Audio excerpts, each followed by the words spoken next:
So coincidentally, our Dexis this year also has a tie to our keynote speaker. And our recruitment campaign this last cycle has a tie to our keynote speaker. Each year we reach out, and maybe some of you have heard from us, hey, are you doing anything with cool graphics? Because we want to use it if so, right? And so people submit us options. Somehow this request got to Mark, and he graciously provided us with this hurricane simulation image. And so hopefully you've seen it across our properties and in our magazine and in our posters and everywhere. We're really excited to have Mark here to speak to this research and other things. A little bit about Mark. Now I'm going to have to read this. Mark is Chief Computational Science for the DOE's Energy Exascale Earth System Model E3SM project, which produced SCREAM, the simple cloud resolving E3SM atmosphere model. I like that it's called SCREAM. That seems to go with something like a hurricane.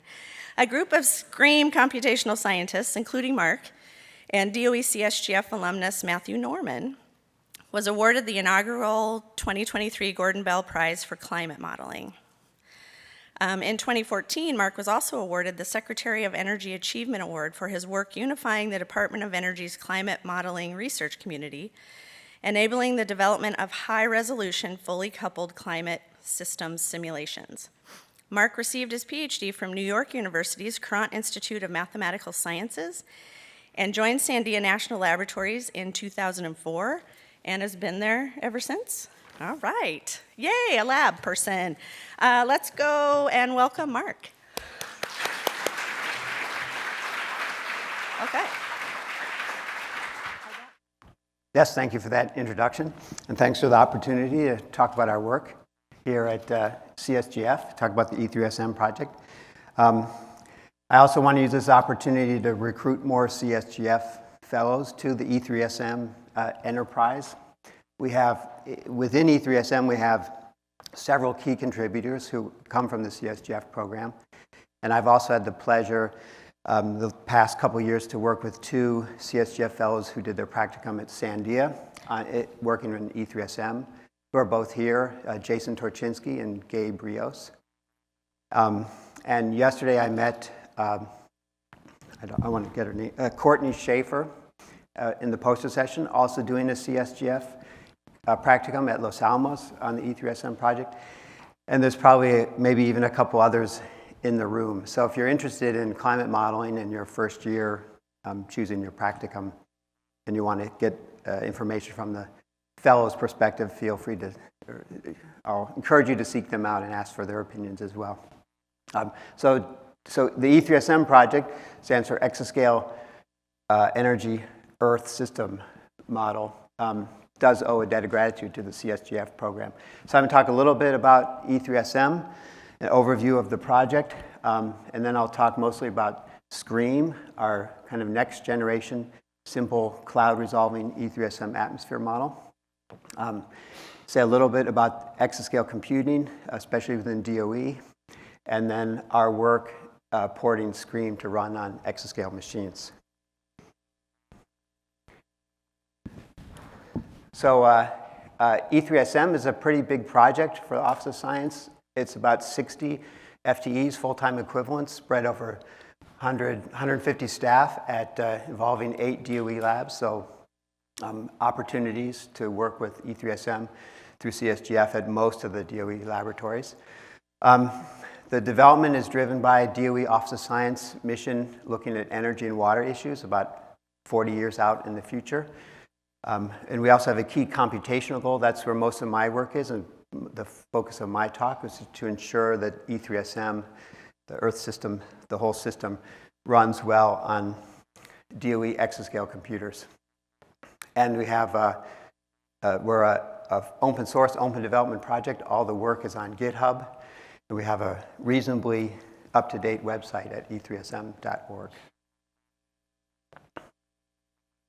So a timeline of DOE's involvement in climate modeling really started in the 1990s and initially All the Department of Energy labs worked with NCAR, the National Center for Atmospheric Research, NSF laboratory. This was in the era that Dan Reed talked about, the attack of the killer micros, when the vector supercomputers were being replaced by massively parallel computers. DOE was driving a lot of the hardware development for those computers and also invested in getting applications to run on those computers. So that transition is really how I got started and how DOE got started in climate modeling, or at least there's other parts as well, but global climate modeling. In 2015, with the dawn of the Exascale initiative, which was led by DOE,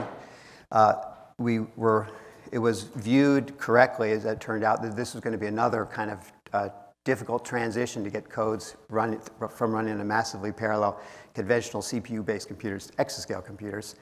And so DOE, at that point, their program had grown quite a bit, and they reorganized all the labs, all the different projects, and they had us all work together in a single project, E3SM, and made running on Exascale a key part of our mission. And then we released the first version of the model in 2018, second version 2021, and V3. I have one result from V3, the next version that will be released hopefully this year. An overview of the components in a modern Earth system model. There's 5 shown here, the land model, atmosphere model, land ice, sea ice, and ocean. These are all components in their own right, usually developed by teams, independent teams, and then they're assembled together in the coupled system through a flux coupler. There's the groups developing these models are spread throughout the labs. A lot of the work at Sandia is in the atmosphere. A lot of the work in the land model is done at Lawrence, Berkeley, and Oak Ridge. Ocean, ice, and sea, a lot of that is done at Los Alamos.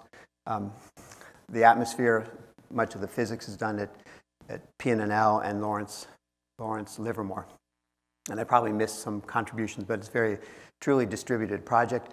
As a whole, we try and take a coupled model view, so our science and development is driven by the things we need to run the coupled system for coupled system science. So I want to start with this animation just to give you a feel for what the model looks like or the kind of simulations it produces. This is showing ocean sea surface temperature to start. If you look closely, you'll see these flashes. Those are actually the cold wake left by tropical cyclones. So when a tropical cyclone goes through in the Pacific there, it stirs up the top layer, bringing up cold water from below. So you see that in the ocean temperature. Then it slows down to show the atmospheric motion. So now the ocean almost looks frozen, but it's actually still moving very slowly relative to the atmosphere, just to show the different time scales. This is a relatively moderately high resolution simulation. There's one more tropical cyclone that goes through in the center that you can see this one here, I think, leaves a cold wake behind it. That's kind of interesting. I always show this plot, right there. I always show this plot to make the point that the climate models really are doing weather, our weather models, and could be used for weather forecasting. Some modeling centers actually run the configurations of the same model, most famously the UK Met Office, same model for climate and weather prediction. But within DOE, we don't have a weather forecast mission. We stick only to climate science. And that means we don't have to worry too much about the initial condition. If you're doing a 3-day forecast, you need a huge team and a lot of resources devoted to preparing every 6 hours a new initial condition. And the more accurate your initial condition, the more accurate your forecast. But we focus on long-term climate. We run the model for years, decades, sometimes centuries, and then take averages of the solution. So a lot of plots you see don't convey this, that actually is a 3D PD CFD model behind the scenes. Climate models are most well known, I think, for global warming studies and contributing to the IPCC, Intergovernmental Panel on Climate Change. This report looks at the whole literature every few years and comes out with these assessments. Climate models play a key role in these assessments, but the authors are very cognizant of the quote we heard yesterday in Dan Reed's talk: all models are wrong, but some models are useful. So models are not the sole piece of evidence. They many lines of evidence to draw the conclusions. With regards to global warming, the strongest conclusion is in the most recent report. They've been getting stronger every 5 years or so. From 2021, it is unequivocal that human influence has warmed the atmosphere, ocean, and land. Widespread and rapid changes in the atmosphere, ocean, cryosphere, and biosphere have occurred. So for global warming, here's some model data showing the global mean surface temperature. Whenever we put together a new model, this is one of the first things we run a long simulation and plot this data. I've included several model results, but the first one is actually from 2004 from PCM, Parallel Climate Model. I included this because it was one of the first coupled global climate models to run on massively parallel computers, the killer micros we heard about yesterday, and heavily developed by DOE-funded researchers.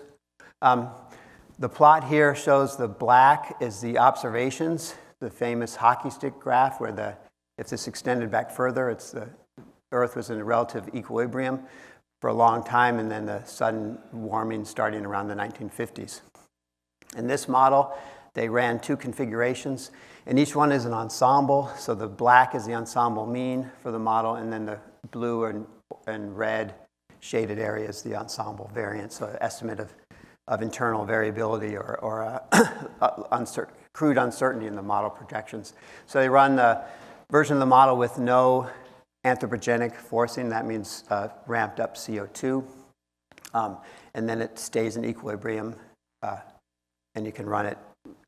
Often we run what's called a pre-industrial control. You run the model that way for tens of thousands of years to look at the equilibrium climate of the model. And then you add the CO2, which triggers various instabilities, the strongest being the water vapor feedback. CO2 warms a little bit, atmosphere holds more water, warms even further, and then you get a global warming signal. And back in 2004, this group did a very good job at matching the observational record. One thing about that model, or one issue, is that the cloud aerosol interactions were prescribed. They weren't modeled, and they're poorly understood, and it was known to be a source of uncertainty.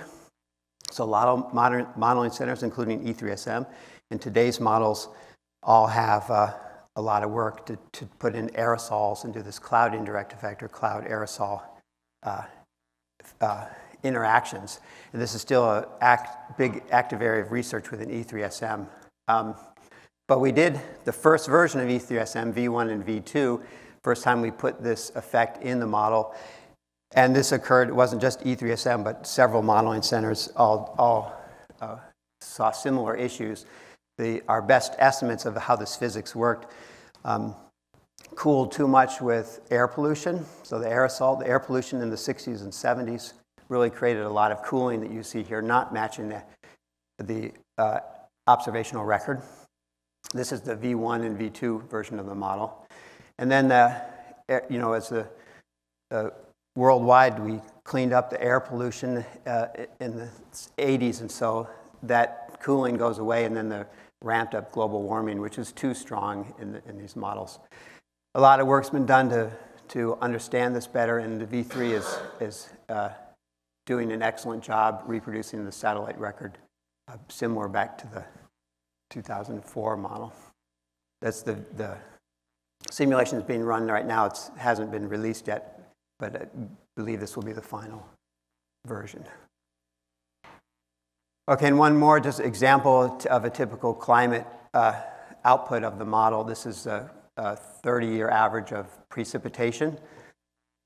So this is showing the observations on the left, and then we take run the model for 30 years, compute the average. This is the difference between the model and the observations, so the error And you see the lot of work related to convective parameterizations to improve this, and we've reduced the error going from E3SM V1 to V2, slightly less color.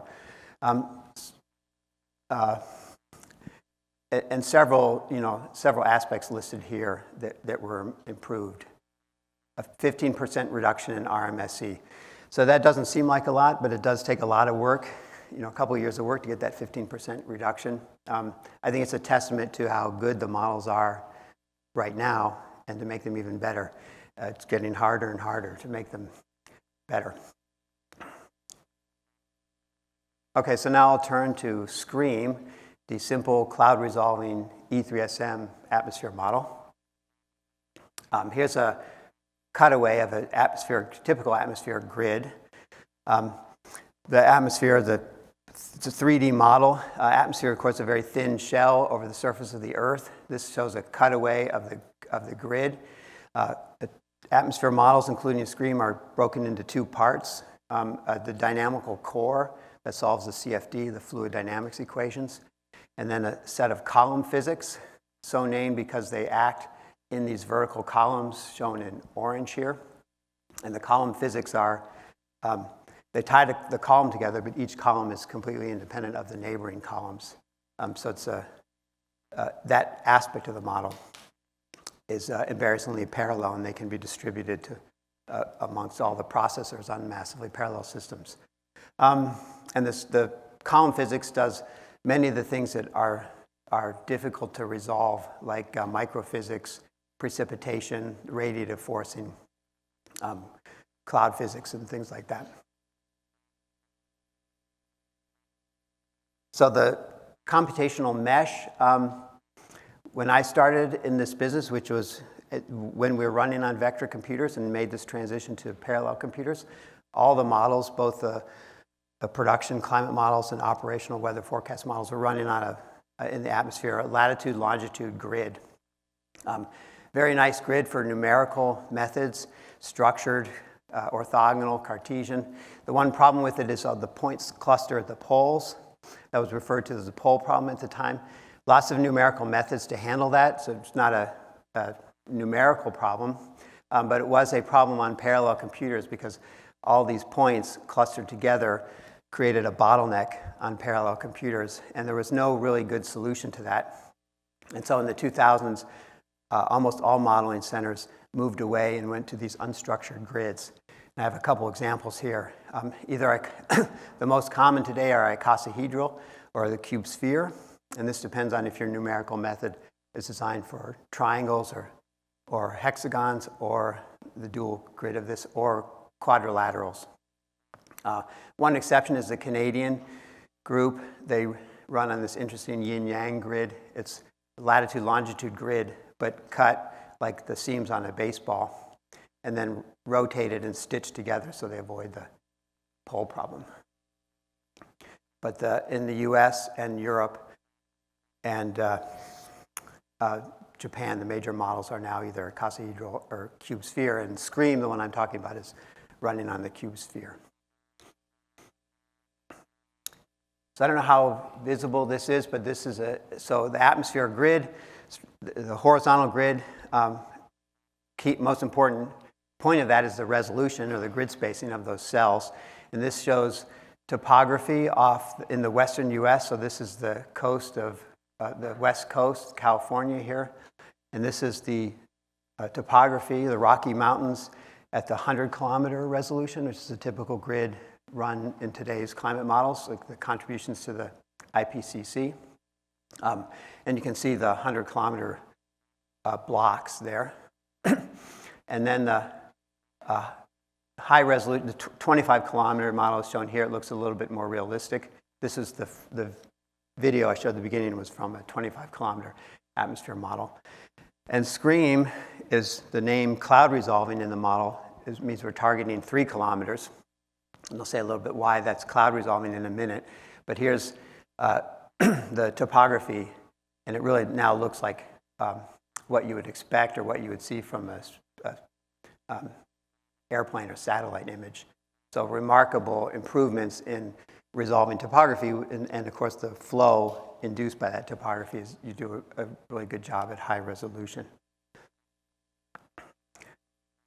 So cloud resolving models refer to not resolving individual clouds, which is still too hard, but resolving the convective motions, overturning turbulent circulation that causes cloud formation or storm cells to form, convective storm cells.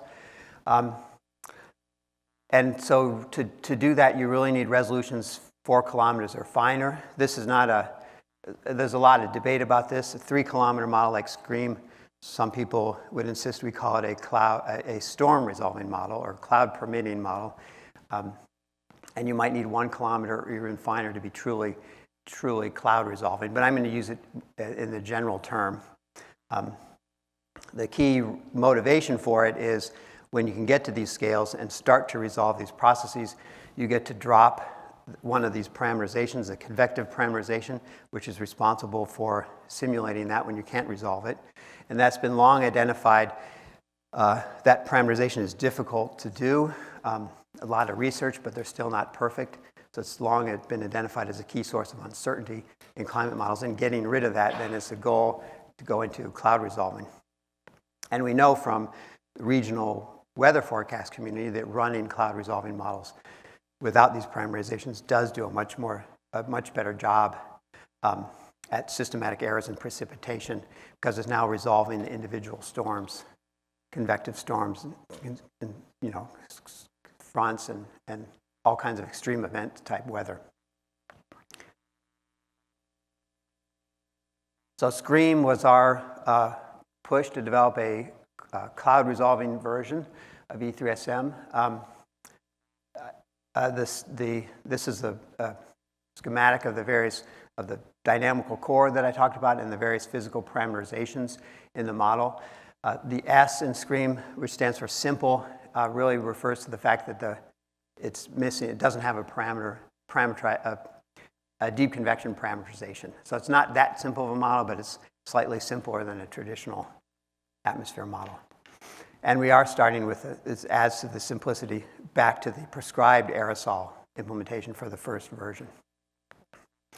Another nice thing about cloud resolving models is that the simulation results are now quite realistic. So this in the middle is the outgoing shortwave predicted by the model, and this is a comparison with that model simulation with satellite photos. So at these kind of resolutions, you can now generate data that looks like a satellite photo. If you compare this to the simulation I showed at the beginning at much lower resolution, I think that's a cool simulation, but it doesn't look like something you would see from space. And it really does at these resolutions. So this is the numerical result at the top and the satellite images at the bottom in these breakouts. Okay, so moving on to exascale computing. I'm going back to this figure with resolution. It's the same slide, but I added the costs at the bottom. So this 100-kilometer model, E3SM v2, running at that resolution, we can run 64 simulated years per day on an 85-node CPU cluster. So that makes it very easy to run about 1,200 or 2,000 simulated years needed for contributions to, for example, the CMIP archive used in the IPCC reports. That 25-kilometer high-res model that I showed the animation of in the beginning is much more expensive.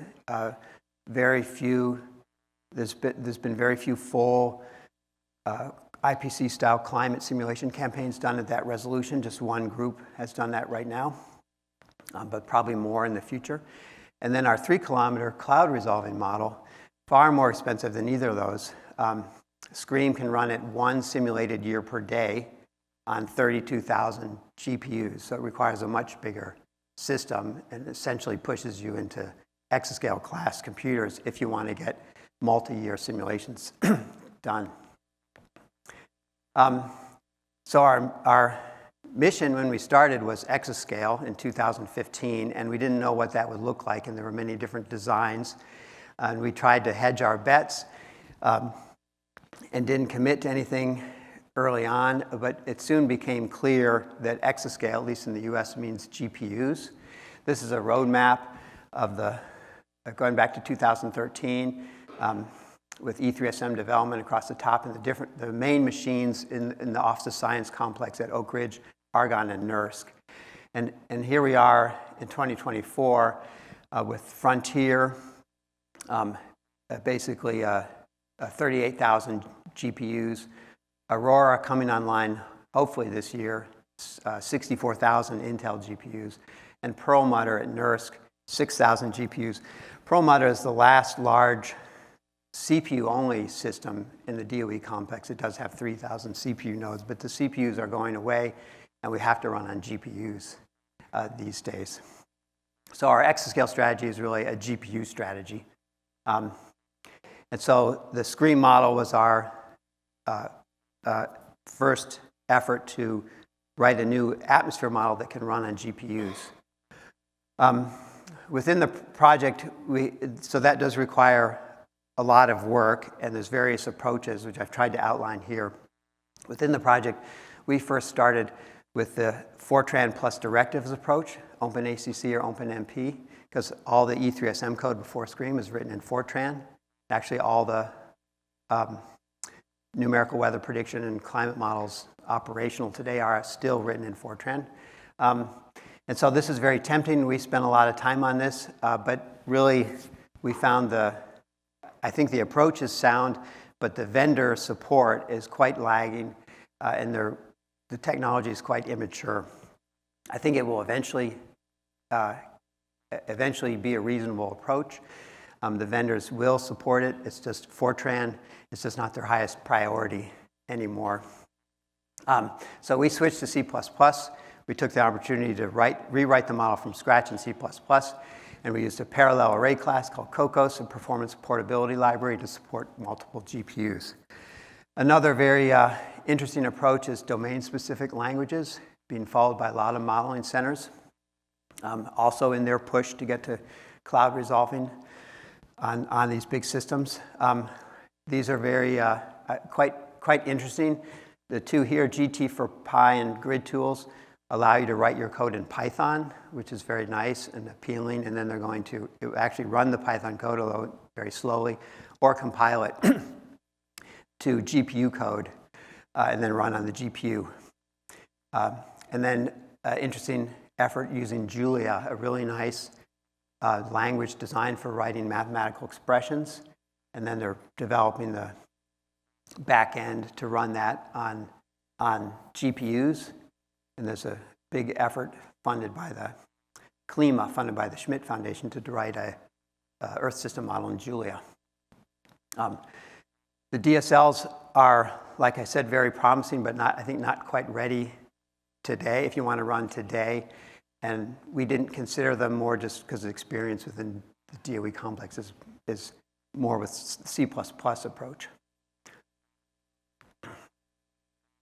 So we committed to rewriting in C++, and we were fortunate that worked. It's very well supported by the vendors. This Cocos library supported throughout DOE. It's used by a lot of applications. We did all our development for NVIDIA GPUs, but then when the AMD GPUs came out, it was only a little bit of work. Cocos already supported it, only a little bit of work to run on AMD GPUs.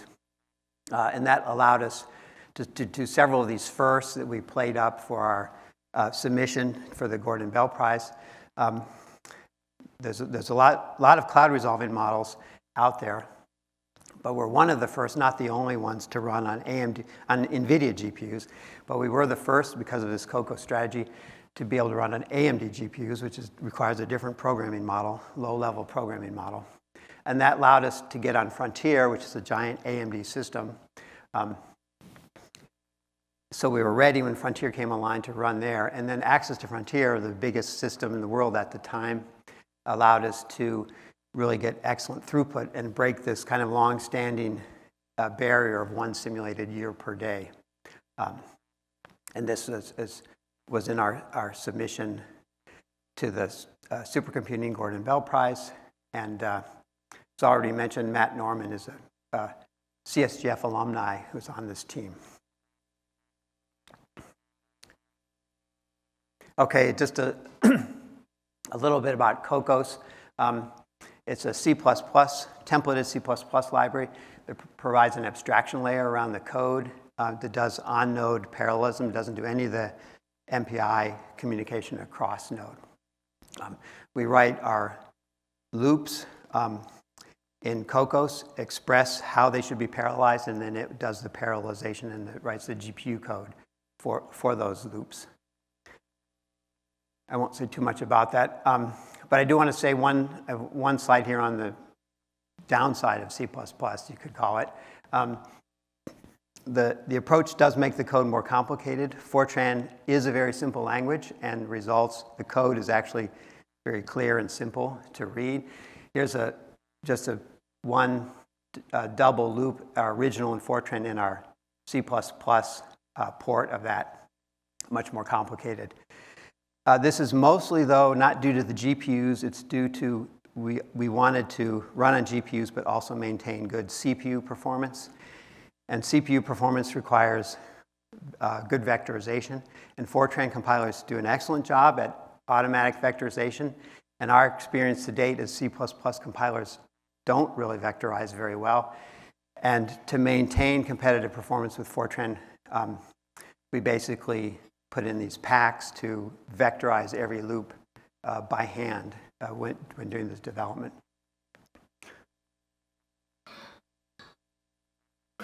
So there's there's a slight worry in the project that the code complexity of this approach, C++ and Cocos, will drive us towards a model where we have domain scientists working with computer scientists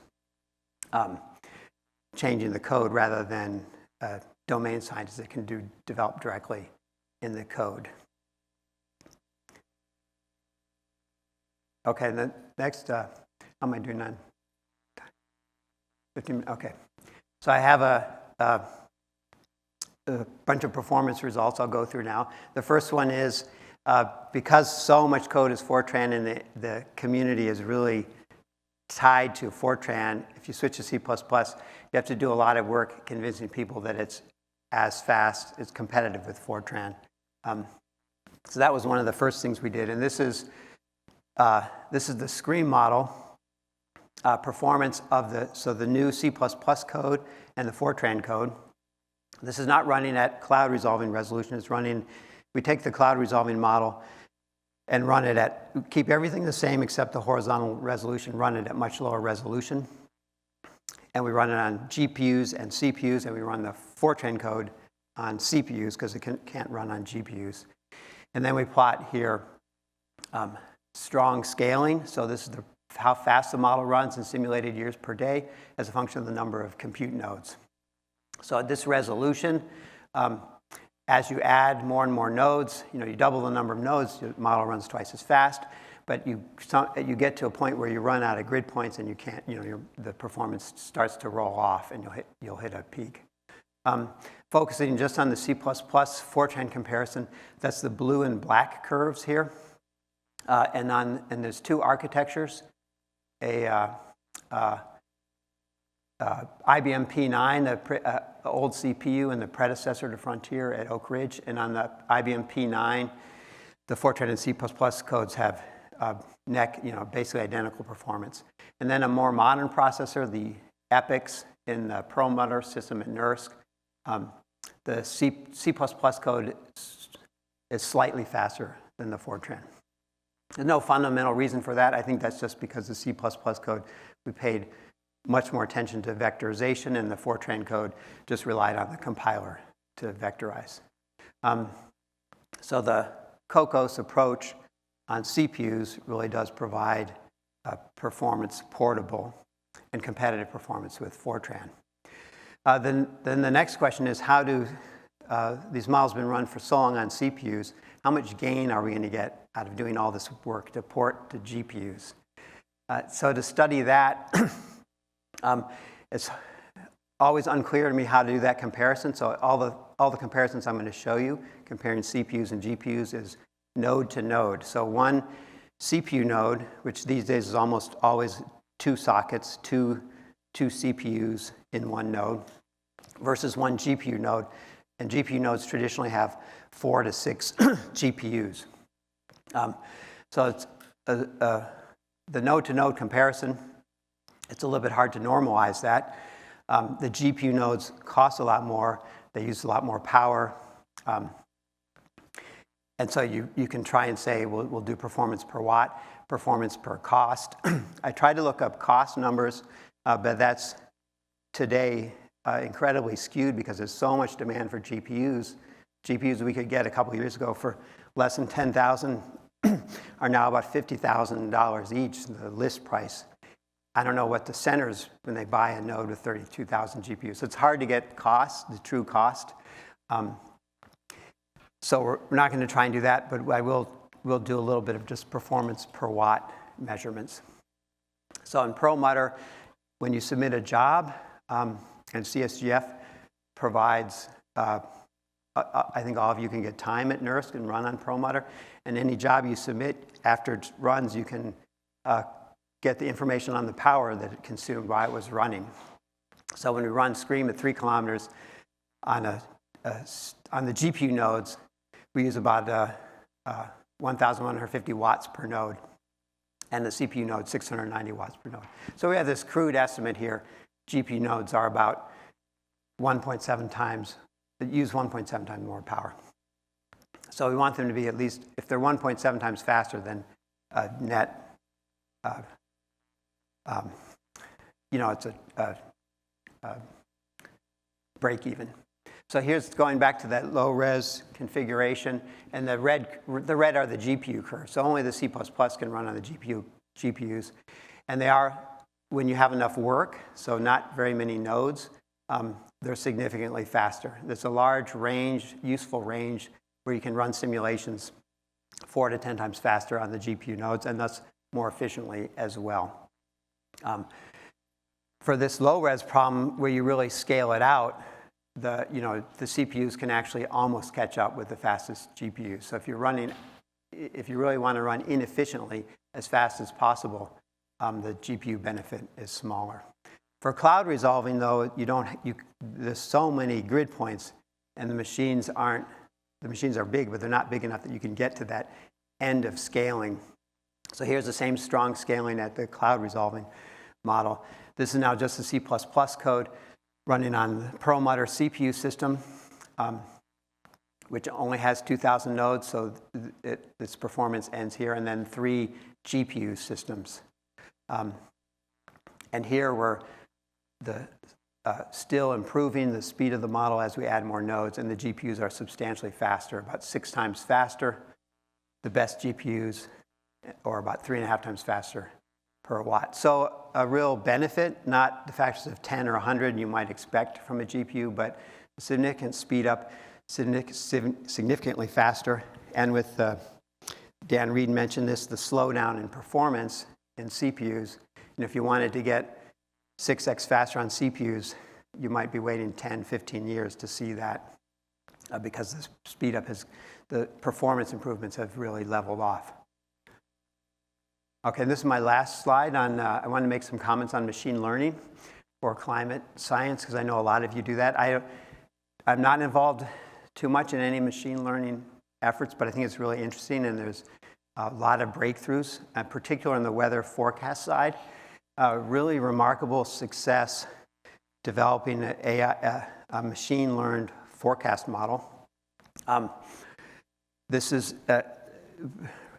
really based on the fact, though, that we have this excellent reanalysis data sets. Reanalysis is a combination of observations and model forecast. So the models are used to fill in where you have gaps in the observation. And we have reanalysis products going back 40 years. So you have a 3D state of the atmosphere, continuously for the last 40 years. So amazing data set, and then you train on that data set, and you can develop a machine learned model that can reproduce those, all the connections hidden in that data. And they, I think, surprise everyone how well those forecasts are doing. And of course, they're far cheaper than running a forecast model. They're not going to replace models, though, because to produce that training data set and to produce the next one, you still need the model, of course. And the GCRMs, Global Cloud Resolving Models, running on Exascale resources will do an even better job of forecast, providing even better reanalysis data sets. The climate modeling is a little different, and it's much harder to see where the breakthroughs are going to be. The main difference is, right, there's no observations or reanalysis for future conditions. So you could train a model to reproduce Scream, but then your trained model can't do anything that Scream hasn't already done. So it's hard to imagine how you would use that to extract new information, or it's a challenge there. The two promises I think are very attractive that are being done right now is, I just mentioned him here. One is you run a low-res model and train a correction term so that the low-res plus the correction term will match the high-res model.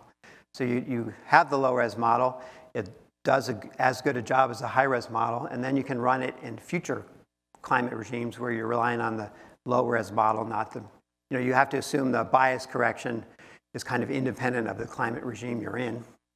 It's not an unreasonable assumption. And then you can use that much more efficient climate model. And then another area, I mentioned this convective parameterization that we get rid of in cloud resolving models. Machine learning parameterizations that have been really tricky to develop in a PDE-based approach. Perhaps you can develop parameterizations with machine learning trained against observations and do a better job than we've been able to do by hand. All right, and I will stop here, and I left some references on my last slide, so thanks.